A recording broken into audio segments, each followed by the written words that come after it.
Et puis, pour aller côté Dallas, attaque de Dallas, je pense que déjà, on peut citer le fait qu'on est à 25% à 3 points également.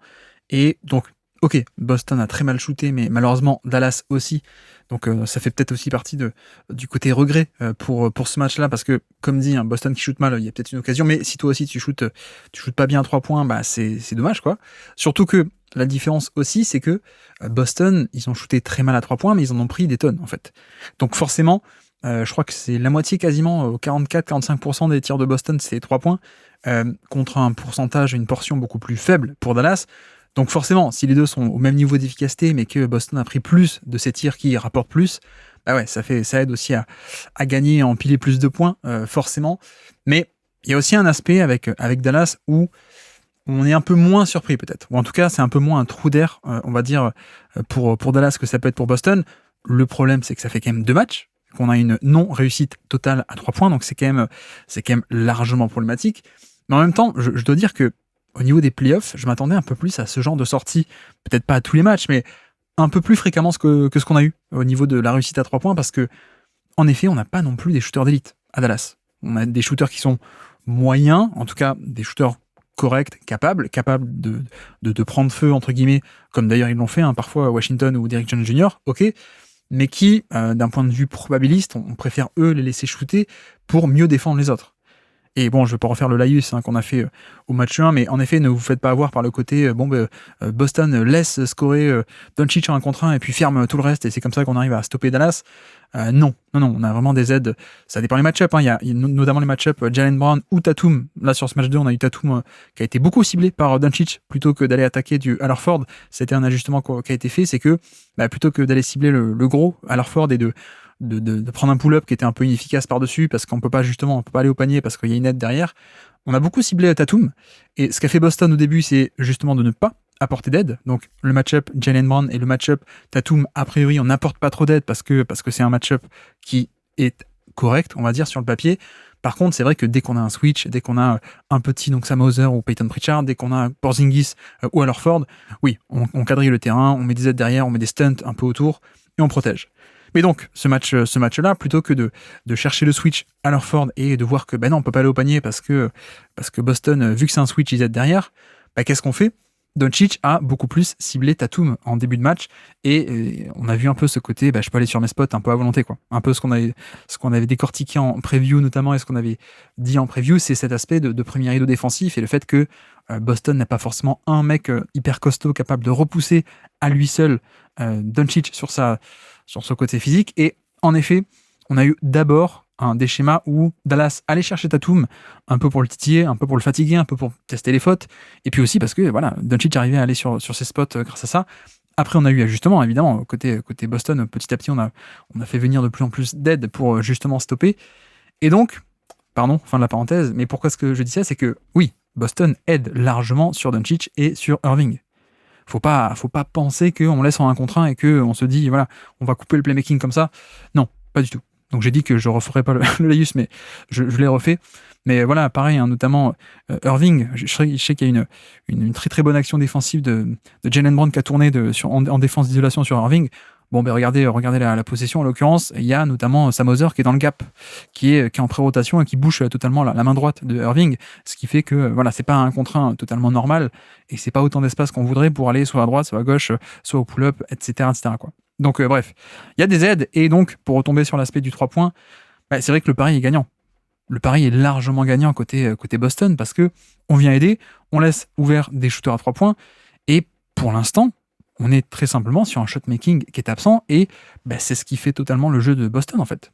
On préfère largement concéder des 3 points à Derrick Jones Jr., à Josh Green, à PJ Washington, plutôt que des lignes de drive un peu à Irving et à Doncic, en fait. C'est assez basique, avec en plus, encore une fois, je vais pas le refaire, mais ce jeu des match-up aussi, où on met Porzingis sur, non pas sur Lively ou Gafford, mais sur un autre, et donc ce qui fait que Dallas a le choix de soit on cible Porzingis, mais sans un bon partenaire de pick and roll, soit l'inverse, et en effet, pour l'instant, le pick and roll de Dallas est complètement neutralisé.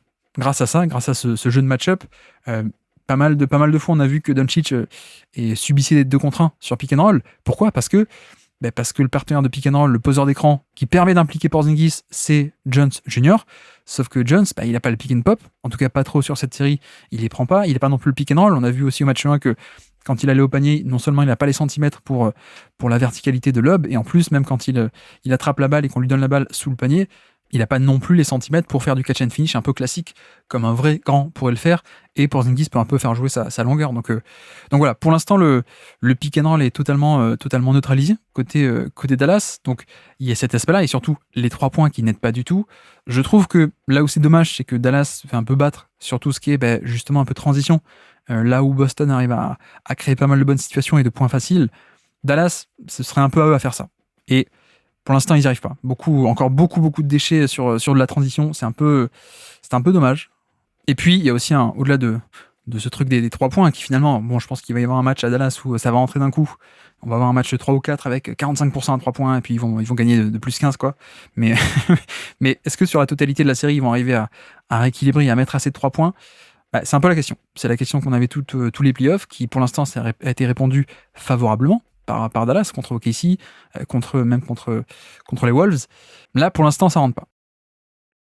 Après, c'est vrai qu'il y a aussi un aspect, deux autres aspects au-delà de ce 3 points et du manque de spacing, mais qu'on pouvait un peu prévoir, avec Dallas qui n'a pas des shooters parfaits, et donc Boston qui les abandonne. Mais après, il y a 2 éléments qui est le niveau de jeu un peu individuel, notamment des stars, mais pas que, un peu tout le monde. Mais notamment des stars, c'est Irving qui fait pas du tout une bonne série pour l'instant. C'est un peu dommage parce qu'en début de match, ça semblait être beaucoup mieux. Mais voilà, il y a aussi un aspect de, comme Boston quadrille bien le terrain, finalement, il n'a pas tant que ça de les fameuses paint touches, les touches dans la peinture. Il y a quand même beaucoup de pull-up, et le problème, c'est que quand ces pull-up, comme actuellement, ne rentrent pas, on a une mauvaise version de Irving, quoi. Qui, en plus des pull-ups qui rentrent pas, il y a des turnovers non forcés, encore une fois, des turnovers un peu évitables, pas du tout forcés par la défense, donc ça va pas. Et puis même Doncic, ça dépend un peu des fois, mais Doncic, à la limite, il fait quand même son job, on va dire. Donc ça, c'est bien.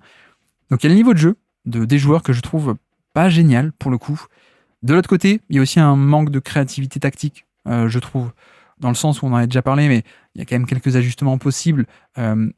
Pourtant, on n'a pas vu de Spain pick and roll avant le 4e quart-temps. Il y a eu un Spain pick and roll en retour de temps mort, mais sauf qu'il restait 3 minutes, quoi.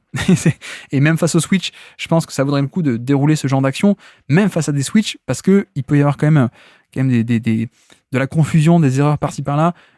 Voilà, malgré le switch et le changement sur les écrans, tu peux quand même tester ce genre de système, et au pire, tu retombes sur de la chasse au mismatch, ok, mais au moins tu peux tester, quoi. Et ça n'a pas trop été testé, ça n'a pas trop été fait, les écrans placés très haut qui permettraient d'attaquer dans le dos, même face à un switch ou même face à un drop, beaucoup d'espace dans le dos du défenseur, donc ça n'a pas trop été fait.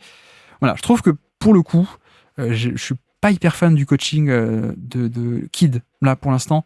En termes de créativité tactique, ça manque.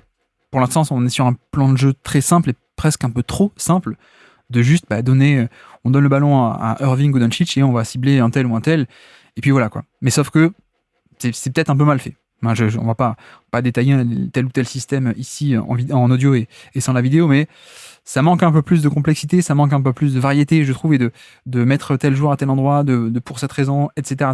Je sais qu'il y a notamment Maxi Kleber, on l'avait souligné comme un point important de la série.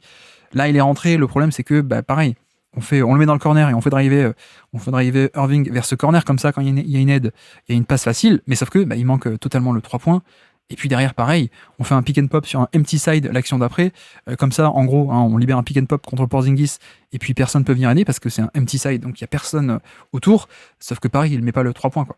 Et donc Kleber qui peut être une clé avec son pick and pop, n'a pas été bon en attaque, donc ça n'est pas non plus, évidemment.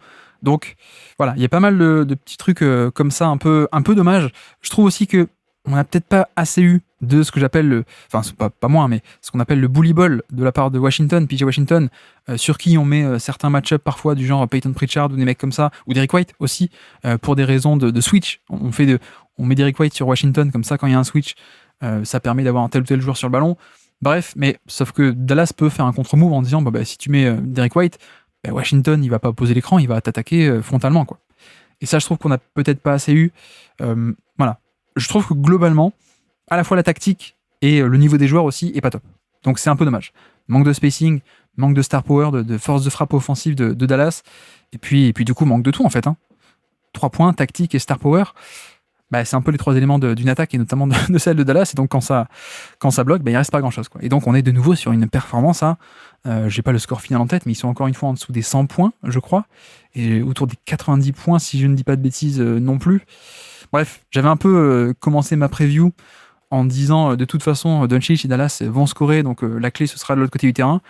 Pour l'instant, j'avais tout faux. J'avais tout faux, c'est un peu l'inverse.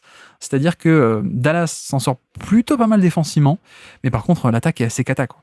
Et elle est cata parce que Boston et Mazzulla arrivent à dicter un peu ce jeu du pick and roll avec les match-ups, et donc on t'empêche de dérouler ton attaque avec le pick and roll 1-5, même si moi je pense que ça vaudrait le coup d'insister tout de même si c'est pas face à Porzingis ou Horford, ça peut le faire. Mais voilà, Boston est un peu en train de gagner cette bataille-là parce que tactiquement, ça freine un peu les actions. Et puis, en plus, les 3 points sont pas marqués, donc t'es pas puni en plus, quoi. Donc voilà, c'est à mon avis, si la série doit se prolonger, il faudra quand même des performances autres que les deux qu'on a eu actuellement, qui sont 25% à 3 points. Donc voilà. Plein de petites erreurs aussi, beaucoup de turnovers sur ce match-là aussi. On sait que Dallas a cette proportion parfois à perdre beaucoup de ballons. Là, en l'occurrence, encore une fois, ils en ont perdu beaucoup. Et comme dit, ce qui est dommage, c'est que beaucoup de non forcés. Un peu dommage pour la transition. Ils ont une fréquence de transition qui est famélique encore sur ce match-là. 8e centile. 8e centile, donc à peine mieux que 8% de tous les autres matchs NBA de cette saison. C'est extrêmement peu, ils n'arrivent pas à accélérer, alors que de l'autre côté, Boston, eux, arrivent à accélérer, à créer des actions faciles. Et puis, autre stat marquante aussi, le 6% de fréquence de tir dans les corners. On l'a déjà dit, mais Dallas est quand même une des meilleures équipes, si ce n'est la meilleure, pour arriver à libérer des 3 points, et notamment donc dans les corners, de par la pression qui est mise sur Doncic, et donc ça libère extra passe, corner, le fait de casser une défense. Là, deuxième match d'affilée où Boston arrive totalement à priver Dallas de tir dans les corners, et donc le résultat est quand même assez impressionnant, et de nouveau, on a Dallas qui ne met pas de points. Dallas qui est maintenu à moins de 100 points sur ce match-là. Donc voilà, voilà un peu, on va pas trop détailler non plus, parce qu'on a déjà dit pas mal d'éléments sur le match 1, mais c'est un peu les 3 éléments pour moi. C'est le manque de réussite à 3 points, le manque de cassage de défense en fait, le manque de tactique qui marche, le manque de pick and roll, le manque de drive and kick, etc. Et puis le niveau des joueurs. Le niveau des joueurs, notamment des stars, Irving, mais aussi parfois des role-players. Je pense qu'on peut faire plus. Je pense que j'avais listé sur Twitter les ajustements possibles en termes de système. Ça n'a pas trop été fait. Les role-players qui doivent marquer, ils ne marquent pas. Bref, c'est un peu problématique, et donc c'est comme ça que Boston est arrivé à prendre une avance de 2-0 dans ses finales. Merci d'avoir écouté cet extrait. S'il vous a plu, l'émission complète est disponible en description, et on se donne rendez-vous sur le feed principal du Basket Lab pour l'intégralité des podcasts. À bientôt.